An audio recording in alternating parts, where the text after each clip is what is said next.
সন্তানটা, এই যুবক ছেলেটা আবু জাহেলের কাছে যা বলে, চাচা আমার বাবা তো কিছু সম্পদ আপনার কাছে আমানত স্বরূপ রেখেছিল, আমি তো এখন সাবালক হয়ে গেছি, প্রাপ্তবয়স্ক হয়ে গেছি, সেখান থেকে কিছু সম্পত্তি, কিছু সম্পদের ভাগ আমাকে দিয়ে দেন। আপনি দেখেন না আমি বিবস্ত্রতম অবস্থায় আপনার কাছে আসছি, এক বেলা খাইলে দুই বেলায় ক্ষুধার্ত থাকি, আমার মা এতটা অসুস্থ সে নিজেই কামে রোজগার করতে পারে না, যার কারণে আমি এক বেলা খাইলে দুই বেলা তিন বেলা ক্ষুধার্ত থাকি, আমাকে কিছু সম্পদ দিয়ে দেন। আচ্ছা বলেন তো, এই যে যুবকটা সম্পত্তি চাইলো আবু জাহেলের কাছে, সেটা কি সে খয়রাত চাইলো না তার অধিকার চাইলো? যে তাকে তার ন্যায্য অধিকার থেকে বঞ্চিত রাখে সে কি জানেন না? নির্দ্বিধায় সে একজন কি জালেম। তো আবু জাহেল তাকে সম্পত্তি না দিয়ে তার ঘাড় ধরে পিছনের দরজা থেকে দূর দূর করে তাড়াই দিল। এই যুবকটা উকবা সাহেবার কাছে যায়, বলে উকবা সাহেবা চাচা যান শোনেন, কুরাইশ বংশের সব থেকে বড় লিডার আবু জাহেলের কাছে আমার বাবা আমার কিছু সম্পত্তি রেখে গিয়েছিল। ও উকবা সাহেবা শোনো, আবু জাহেল চাচা তো আমার সম্পত্তি আমাকে দেয় নাই, বরঞ্চ ঘাড় ধরে আমাকে ঘর থেকে বের করে দিয়েছে। আমার সম্পত্তি তো আমাকে দেয় নাই, বরঞ্চ আমাকে ঘাড় ধরে ঘর থেকে বের করে দিয়েছে। তো উকবা সাহেবা চিন্তা করলো, মুহাম্মদ সাল্লাল্লাহু আলাইহি সাল্লামকে অপমান করার জন্য, মুহাম্মদ সাল্লাল্লাহু আলাইহি সাল্লামকে ছোট করার জন্য, গায়েল করার জন্য আরেকটা সুযোগ আসছে। কি সুযোগ? যে আমরা এই যুবককে যদি এখন বলি যে তোমার এই আবু জাহেলের কাছ থেকে সম্পত্তি পাইতে হলে একজন ব্যক্তি তোমার সম্পত্তি ফিরাই দিতে পারবে। কয়জন? একজন ব্যক্তি। উকবা সাহেবা মিলে পরামর্শ করলাম, বলো যুবক শোনো, তুমি যদি তোমার সম্পত্তি ফিরে পেতে চাও তাহলে একটা যুবক আছে, তুমি তার কাছে যাও, সে ছাড়া তোমাকে কুরাইশ বংশের কারো ক্ষমতা নাই, আবু জাহেলের কাছ থেকে তোমার সম্পত্তি ফিরাই দিবে। সুবহান। এবার যুবক বলে, ও চাচা তাহলে কে আছে, কি তার নাম, কোথায় তার ঠিকানা? বলে শোনো শোনো, তুমি যাও মক্কা নগরীতে যাও, মক্কার পূর্ব প্রান্তে দেখবে একটা লোক পবিত্র কুরআনুল কারীম তেলাওয়াত করতেছে, নাম তার মুহাম্মদ। তুমি তার কাছে যাবা, তুমি যদি তার কাছে খুলে বলতে পারো ওই মুহাম্মদই পারে তোমার সম্পত্তি আবু জাহেলের কাছ থেকে উদ্ধার করতে। এই যুবক দূর হয়ে গেছে, যা দেখে যে মক্কার পূর্ব প্রান্তে মুহাম্মদ সাল্লাল্লাহু আলাইহি সাল্লাম কুরআনুল কারীম তেলাওয়াত করতেছেন। তার চেহারা দেখা মাত্রই, যে উদ্দেশ্য নিয়ে আসছে সম্পত্তি ফিরে পাওয়ার জন্য, তার চেহারা দেখার সাথে সাথে তার হৃদয়তে এত শীতল হয়ে গেছে যে আশা নিয়ে তার কাছে আসছে সে আশা সে যুবক ভুলে গেছে। তার চেহারা এত সুন্দর চেহারা যে তার চেহারা দেখার সাথে সাথে সম্পত্তি পাওয়ার আশায় যে আসছে সে কথাটাই যুবক ভুলে গেছে। নবীজি সাল্লাল্লাহু আলাইহি সাল্লাম জিজ্ঞাসা করো, ও কুরাইশ গোত্রের যুবক, কি আশায় তুমি আমার কাছে আসছো? যুবক বলে, ও মুহাম্মদ, আপনার নাম কি মুহাম্মদ? হ্যাঁ আমার নাম মুহাম্মদ। ও চাচা মুহাম্মদ শুনেন, আমার বাবা আবু জাহেলের কাছে কিছু সম্পত্তি রেখে গিয়েছিল, আমি আমার চাচা আবু জাহেলের কাছে গিয়েছি সম্পত্তি আনার জন্য। আমার চাচা তো আমাকে সম্পত্তি দেয় নাই, বরঞ্চ আমাকে ঘাড় ধরে ঘর থেকে বের করে দিয়েছে।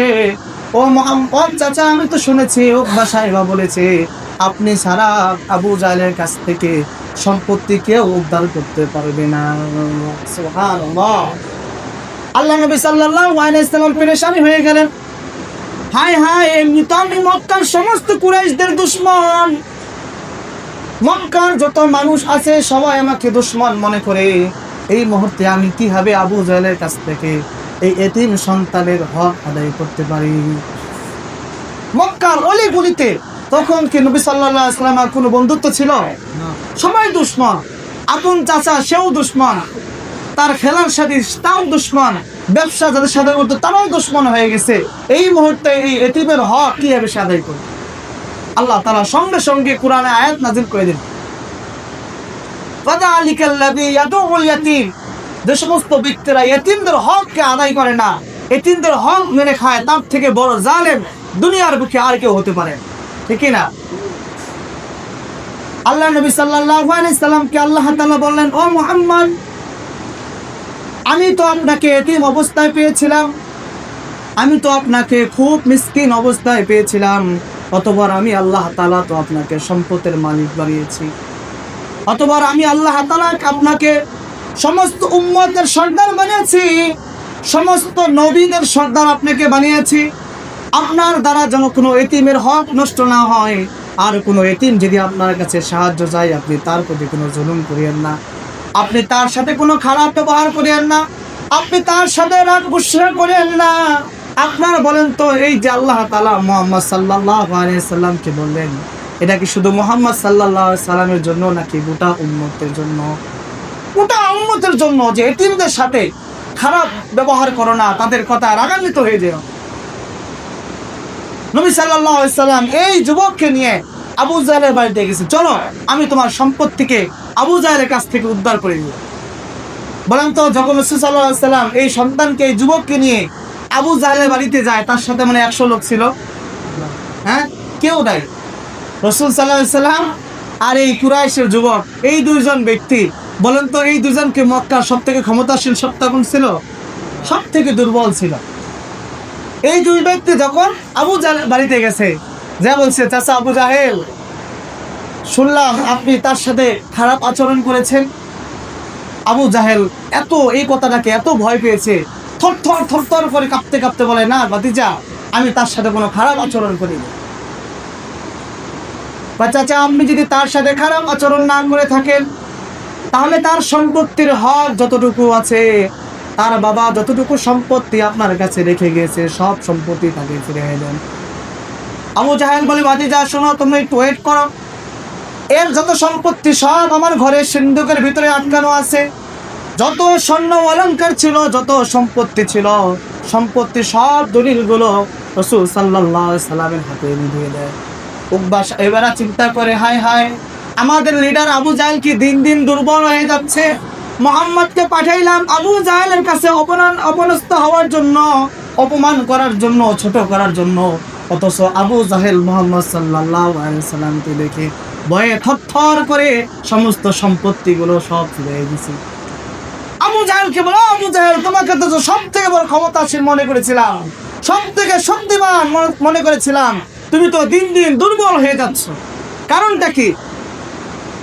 বলে, শোনো, তোমরা তো এখানে বসে আছো, তোমরা তো দেখেছো মুহাম্মদ সাল্লাল্লাহু আলাইহি সাল্লাম একা আসছে, কিন্তু না, আমি দেখেছি মুহাম্মদ সাল্লাল্লাহু আলাইহি সাল্লামের সাথে দুইজন লোক এসেছে। ইতিপূর্বে এই দুইজন লোককে আমি কখনো দেখি না। একজনের পা দেখলাম জমিনে, আর মাথা দেখলাম আসমানের উপরে, হাতের ভিতরে বললাম রাখা। আমি যদি মুহাম্মদের কথার একটু এদিক সেদিক করতাম, সাথে সাথে ওই দুই ব্যক্তির বল্লম দিয়ে আমার বুককে ছিদ্র করে দিত, আমার বুককে একটা তছনছ করে দিত, আমাকে ধ্বংস করে ফেলতো। এই ভয়ে আমি তার সমস্ত সম্পত্তিগুলোকে ফিরে